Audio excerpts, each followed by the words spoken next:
7 দিনের মধ্যে লাগু হবে সিএএ। লোকসভা ভোটের আগে ডেডলাইন বেঁধে দিয়ে মতুয়াদের বার্তা কেন্দ্রীয় মন্ত্রী শান্তনু ঠাকুরের। ভোটের আগে সিএএ ইস্যু ভাসিয়ে দেওয়া নিয়ে বিজেপিকে পাল্টা তোপ দেখেছেন মুখ্যমন্ত্রী মমতা বন্দ্যোপাধ্যায়। আইন হয়েছে কিন্তু তা লাগু হয়নি। দেশ জুড়ে প্রতিবাদ আন্দোলনের জেরে থমকে সিএএ। তবে রাজ্য সফরে এসে বারবার সেই আইন কার্যকর করা নিয়ে কড়া বার্তা দিয়েছেন কেন্দ্রীয় স্বরাষ্ট্রমন্ত্রী অমিত শাহ। ममता बनर्जी सीएए का विरोध कर रही है, सीएए कर नहीं दे। मगर मैं आज इस सभा में कह कर जाता हूं, ममता दीदी, सीएए देश का कानून है, इसको कोई रोक नहीं सकता और हम सीएए को लागू कर रहेंगे। पश्चिम बंगाल में भारतीय जनता पार्टी की सरकार बनने का मतलब है शरणार्थी जो आए हैं उनको सीएए के माध्यम से नागरिकता दे देंगे। শাহর বক্তব্যের সূত্র ধরেই বঙ্গ বিজেপির নেতা নেত্রীদের মুখেও শোনা গিয়েছে সিএএ কার্যকর হওয়ার কথা। এবার লোকসভা ভোটের আগে সেই ইস্যু ফের তুলে দিলেন কেন্দ্রীয় জাহাজ প্রতিমন্ত্রী শান্তনু ঠাকুর। কাকদ্বীপের একটি সভা থেকে মতুয়াদের বার্তা দিয়েছেন অল ইন্ডিয়া মতুয়া মহাসংঘের সংঘাধিপতি।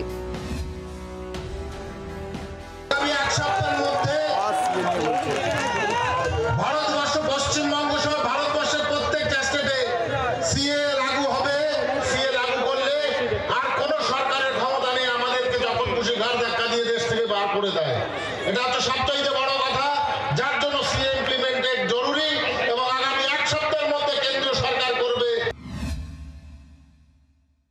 শান্তনু ঠাকুর প্রথম থেকে লড়াই করছেন সিএর জন্য।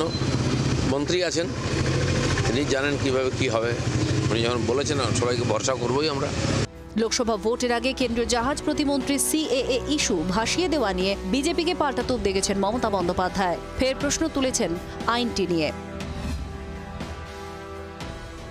এনআরসি হবে না লড়াই করেছে কারা? রাজবংশী বন্ধুরা, আপনারা তো ইতিমধ্যেই নাগরিক। নতুন করে কে করে চিৎকার করছে এটা ফ্যা ভোটের রাজনীতি করবার জন্য। আপনারা সবাই নাগরিক, আপনাদের সবাইকে নাগরিক হিসাবে আমরা স্বীকৃতি দিয়েছি। সমস্ত উদ্বাস্তুকরণীকে স্থায়ী ঠিকানা দিয়ে দিয়েছি। ক্ষমতায় আসার আগে উদ্বাস্তুদের নাগরিকত্ব দিতে সিএএ প্রতিশ্রুতি দিয়েছিল বিজেপি। 2019 সালে বিজেপি দ্বিতীয়বার ক্ষমতায় আসার পর পাশ হয় সিএএ। তবে 4 বছর পেরোলেও এখনো রুল তৈরি না হওয়ায় লোকসভার আগে মতুয়া ভোট ব্যাংক অক্ষত রাখতে সিএএ অস্ত্রেই শান দিচ্ছেন শান্তনু, এমনটাই ব্যাখ্যা রাজনৈতিক মহলের একাংশের। ব্যুরো রিপোর্ট, জি 24 ঘন্টা। বাংলার আওয়াজ, বাঙালির আবেগ, জি 24 ঘন্টা।